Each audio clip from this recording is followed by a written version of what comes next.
So y'all know how we got all this advanced technology and shit, you know what I'm saying? Robots walking around on 2 feet, them niggas dancing now, you know, doing a foot shuffle and shit. Now imagine they get feelings. Is this nigga serious? That's Pluto. Listen, Pluto was a manga created by undoubtedly, Pluto was a manga created by the GOAT himself, undoubtedly, the GOAT himself, Naoki Urasawa. The manga mainly takes place in Europa, a futuristic setting where highways travel up to God knows where. There's flying cars and, I mean, humans and robots just be chilling for real. Now there's 2 more countries that this story takes place in, and that's the United States of Thracia and Persia, a war-torn society that got violated, but we gonna get to that later. Our story sets off with the forest fire that the humans are trying to put out. They later come to find out that the fire was actually started by a robot with a lot of clout named Mont Blanc. You see, my man Mont Blanc was very respected in the community. He was out here fighting wars, capturing terrorists, uniting nations, protecting the environment. I mean, nigga was Jesus. But instead of getting crucified, they stuck antlers in his head. Wouldn't let that shit happen to me though. Now sets the scene for our protagonist guys to come in. Like, imagine RoboCop and Inspector Gadget. Except he's nothing like those two. Anyways, Geish is assigned the task to basically find the culprit who's like murdering all these robots and people. And as he goes on his manhunt and more robots are killed and more mysteries begin to reveal themselves, he and the robots are forced to do some really deep introspection and figure out for themselves what it means to be truly alive. Death is a real part of the human experience, and it's a reality that we as humans have come to accept as inevitable. But when it comes to the death of a loved one, accepting death becomes a lot more complicated. We have to deal with intense waves of emotions that breed pain, grief, sorrow, and isolation. These aren't feelings that we can just get over and accept. It takes a lot of crying and a lot of time. In Pluto, death is not an uncommon experience. Don't get attached. Later on in the manga, Geish finds out that a police officer and his robot partner, Robbie, were attacked by a thug. Unfortunately, my man Robbie was destroyed in the attack. Wouldn't let that shit happen to me though. So now he has to go to his wife and tell her that her husband was killed in the attack. And without even words or facial reactions, the 2 panels of Robbie's wife hearing this has such a heart-wrenching silence that says so much. As a made for humans, she's seen her owners go through grief themselves. And while she did comfort them, she never really thought much of it. But now that she's experienced it for herself, she finally knows how they feel. As a robot, she's given the opportunity to erase the memories she has of Robbie. But obviously she refuses, because after the loss of a loved one, the greatest possible gift they can give you in return are all the memories you've had together. They got strings, but you can see There are no strings on me. Daddy, chill.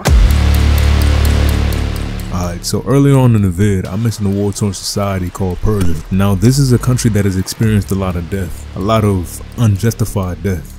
Before the war, Persia used to be a rapidly growing, technologically advanced civilization that was slowly taking over Asia. The United Nations, which in this story focuses on Europa, Persia, and Thracia, agreed upon the banning of robots of mass destruction, aka war robots. Initially, everything was cool. That is until Thracia accused King Darius XIV of having these war robots built with the intention of taking over the world. Almost immediately, Thracia with the help of Europa made an attack on Persia that resulted in the complete and utter carnage that was the Persian War. Like, they really fucked them niggas up. A war killing thousands upon thousands of innocent humans and robots, because when Persia was searched, there were no war robots found and no evidence of there ever being any. And in the aftermath of all this chaos, the true embodiment of hatred was born. A man called Professor Abra. Or Abra. Whatever the fuck. When the manga first shows you Professor Abra, you can tell that this man got something going on. He's a Persian scientist aiming for the reconstruction of his homeland. But later we come to find out that he's not aiming for reconstruction. He's aiming for revenge. He's aiming to make everyone experience the same pain he and his homeland went through. It turns out that he was the one behind the murders of not only the robots, but also the scientists who were involved in the war. He did this by ironically building a robot of mass destruction called Pluto that's specifically designed for battle against any robot in its way. Pluto was a manifestation of all the grief, sorrow, pain, and resentment of Abra that never got dealt with and eventually turned into a physical form of hatred that kills a lot of people's friends, fathers, brothers, and lovers, which fuels the hatred inside them and creates a never-ending loop of pain that can only be stopped with forgiveness and love.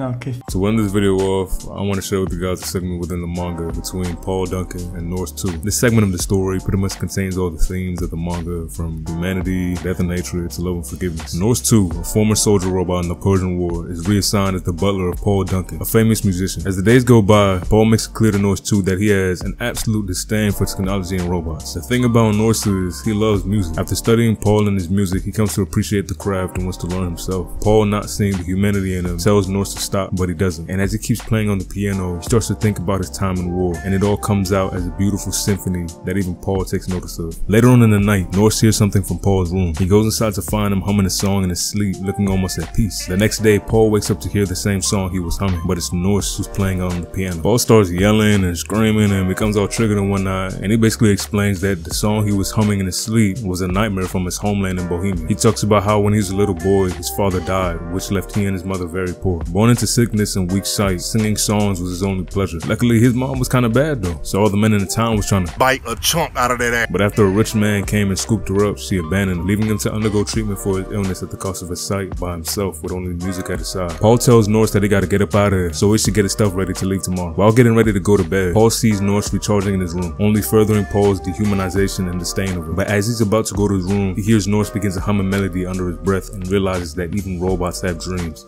In the morning, Paul is trying to put together a new Grammy award-winning, Grammy-nominated, Billboard Hot 100 Summer Banger Era-defining triple platinum. But as he's trying to put together the new track, he can't get himself to play anything. He calls for Norse, but he realizes he left already, and an atmosphere of loneliness looms over him. Later on, he tries to give it a go again, but fails. And right as he's about to destroy the one thing that kept him going his entire life, Norse returns. He explains that he went to Paul's hometown to find songs, specifically the song that he was humming in his sleep. He tells him that he knows Paul's humming isn't from a nightmare. It's the song he and his mother would sing together. Norse says he's going to sing the song, but right before he does, Paul warns Norse not to sing the song of his evil mother that abandoned him. But it turns out that he wasn't actually abandoned. Norse explains that a man at the village told him that Paul's mother had gone to the rich man in order to get the funds needed to treat his illness, and that after he went blind, she stayed close to him, but because of his hatred, she couldn't reach out to him. After hearing all this, Paul stood there in shock. Finally, Norse began to sing the song that Paul and his mom would sing on the edge of the land all those years ago. Paul, at last filling the hole in his heart left by his mother, finally sees Norse as a companion